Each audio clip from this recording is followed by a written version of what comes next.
What's going on, guys? Skyliner Productions here, and today I have some absolutely huge news about Season 3 of Disney Speedstorm. There are some major changes that are going to go into effect when Season 3 launches, including a complete overhaul to the starter circuit that's going to result in a ton of free rewards for everyone, including character shards, tokens, season coins, and more. There's a huge nerf to the teleport skill, which I know a lot of people have been asking for, an overhaul to the UI, and more. As always, if you enjoy this video, be sure to leave a like and subscribe. It helps a ton. I really appreciate everyone who does. But without further ado, let's hop into the video. Starting things off, let's talk about the massive changes that are coming to the starter circuit game mode and the free rewards that everyone is going to get because of it. In the community pit stop, Disney Speedstorm said, "We are revamping the starter circuit to improve the onboarding experience for new players. The new starter circuit has been streamlined while also introducing and explaining new game features to new players more gradually. The starter circuit will now have 3 chapters instead of the 6 that we know, and after completion the starter circuit will become available to replay via the settings menu. As a result of this change, we will be granting the below rewards to all players who launch the game during Season 3. 10 Mulan shards, 20 Hercules shards, 20 Captain Jack Sparrow shards, 600 tokens, 50,000 season coins, and 5 universal box credits. This is pretty huge for everyone. New players, when they launch the game, they're going to have a better experience because I think having 6 starter circuits is pretty confusing, and it took me personally a couple weeks to get to the Captain Jack Sparrow and the Hercules starter circuits, so I think it'll be really nice just to have Mickey, Donald, and Goofy just there for new players. They can learn the game and then hop into the experience that we all know and love.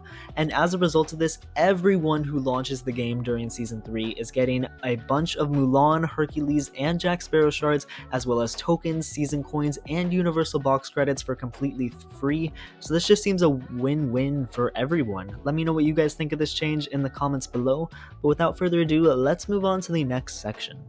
If you play ranked multiplayer, I'm sure you know that the teleport skill can be very obnoxious at times, and a lot of people have been asking for some changes to it, and we finally got those. Coming in effect in Season 3, the probability of picking up a teleport skill is being decreased in general. The distance from first at which teleport starts to be picked up will be increased, the distance a racer is teleported when closer to first position will be decreased, and the distance a racer is teleported when further from first position will be increased. So basically, it sounds a little confusing, but basically what it means is there's going to be less teleport skills and it's going to be less annoying for everyone in the race. You're not going to get teleported as far unless you're really far away. Then it's going to be increased. But yeah, it's just going to be a lot harder to get teleport skills, and hopefully this will make it a lot less annoying in ranked multiplayer because there were some pretty obnoxious situations. But yeah, let me know what you guys think. Was the teleport skill bothering you?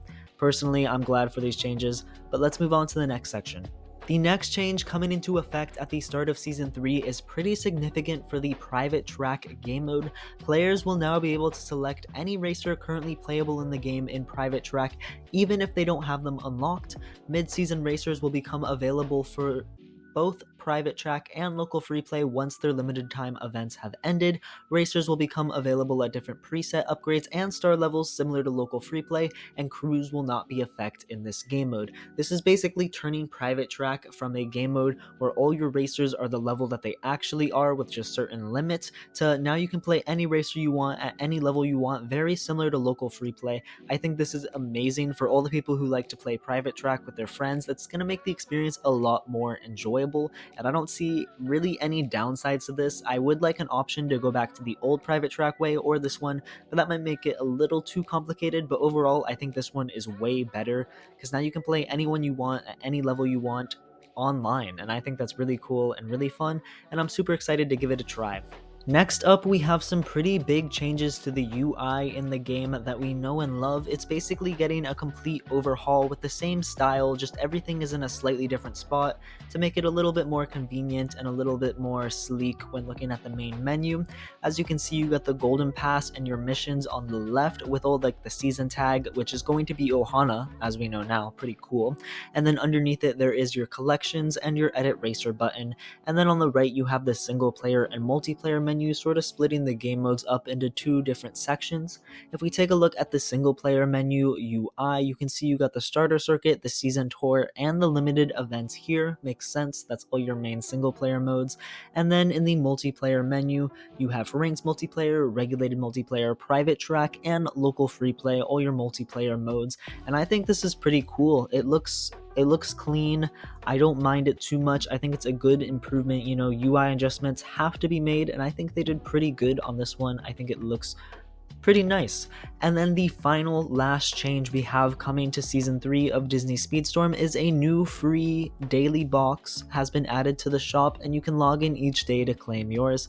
I think that's great. I don't know what's going to be in the box, if it'll be upgrade parts, shards, or what's, but you know, hey, a free box is a free box, and I'm excited to open some of them. Hopefully it's good. But yeah, let me know if you guys enjoyed this video. Be sure to leave a like and subscribe for more Disney Speedstorm Season 3 news and content. I'm going to be live Tuesday, August 1st at around 5 a.m. Eastern Standard Time. I know it is early, but it's the launch of the new season, and you're not going to want to miss it, so make sure you tune in for that live stream and subscribe so you don't miss it. But other than that, I'll see you all in the next one. Peace out.